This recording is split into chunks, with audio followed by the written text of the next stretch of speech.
एक था मौजी राम, हर वक्त अपनी मौज में रहता, खुद हंसता और दूसरों को भी हंसाता। हुलसानापुर गांव में जितना तेज दिमाग मौजी राम का था, उतना और किसी का ना था। सारे हुलसानापुर के लोग उसकी समझदारी की दाद दिया करते थे। एक बार की बात है, हुलसानापुर में एक जादूगर तंगा मारा अपने जादू का कमाल दिखाने आया। खूब लंबे कद का तंगा मारा देखने में जितना रौबदार था, उसका जादू उससे भी ज्यादा कमाल का था। गांव वालों ने जादूगर तंगा मारा के जादू की जी भरकर तारीफ की, खूब तालियां बजाई, पर मौजी राम चुप रहा। जादूगर भी ये देख रहा था। खेल खत्म होने के बाद जादूगर हुलसानापुर से जा रहा था, तो उसने मौजी राम से कहा, भाई मौजी राम, लगता है आपको हमारा जादू पसंद नहीं आया। नहीं, जादू तो आपका ठीक ठाक ही है। मौजी राम बोला, पर मैं ये सोच रहा था कि आप ज्यादा बड़े जादूगर हैं या मैं। तो क्या फैसला किया आपने?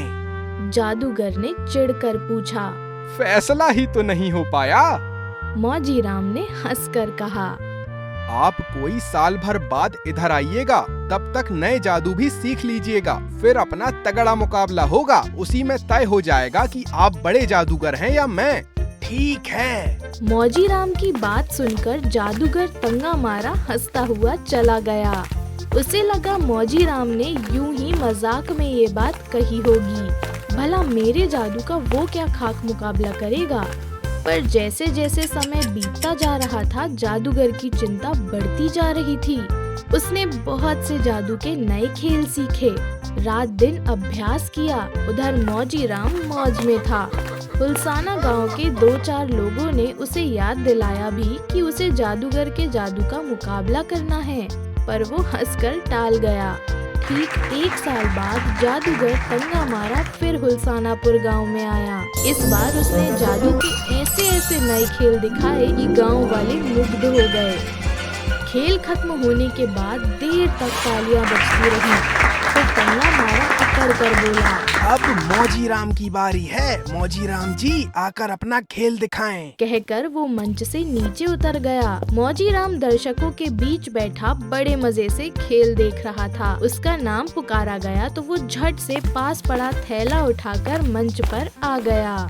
फिर उसने थैले में हाथ डालकर मंत्र पढ़ा। मौजी राम का देख के जादू घड़े में छिप बैठा है कद्दू, अजी हाँ, अजी हाँ, अजी हाँ। 5-7 दफा यही मंत्र पढ़ने के बाद उसने थैले से हाथ बाहर निकाला तो उसके हाथ में एक घड़ा था और उस घड़े के अंदर एक पूरा कद्दू। मौजी राम ने वो घड़ा चारों तरफ खड़े गांव वालों को दिखाया।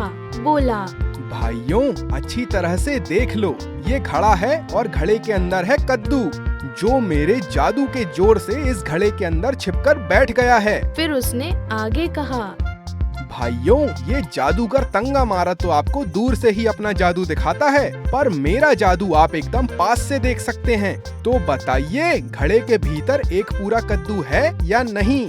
सचमुच घड़े के भीतर पूरे आकार का बड़ा कद्दू था और घड़ा टूटा फूटा भी नहीं था, एकदम साबुत था। लोग हैरान होकर ये देख रहे थे। मौजी राम बोला, प्यारे भाइयों, मैंने अपने जादू के घड़े के अंदर इतना बड़ा कद्दू डाल दिया। जादूगर जी, अपने जादू से घड़े के अंदर से कद्दू निकाल कर दिखाइए, घड़ा तोड़े बगैर, तब मैं उन्हें अपने से बड़ा जादूगर मान लूंगा। लोगों ने पीछे मुड़कर देखा, मगर जादूगर तंगा मारा कब का भाग चुका था। ऐसा ठेठ देसी जादू उसने पहले कभी ना देखा था। हुलसानापुर गांव के लोग मौजी राम की खूब तारीफ कर रहे थे और दिल खोलकर हंस रहे थे। हाँ, बाद में मौजी राम ने घड़े में कद्दू डालने का जादू गांव के बच्चे बच्चे को सिखा दिया।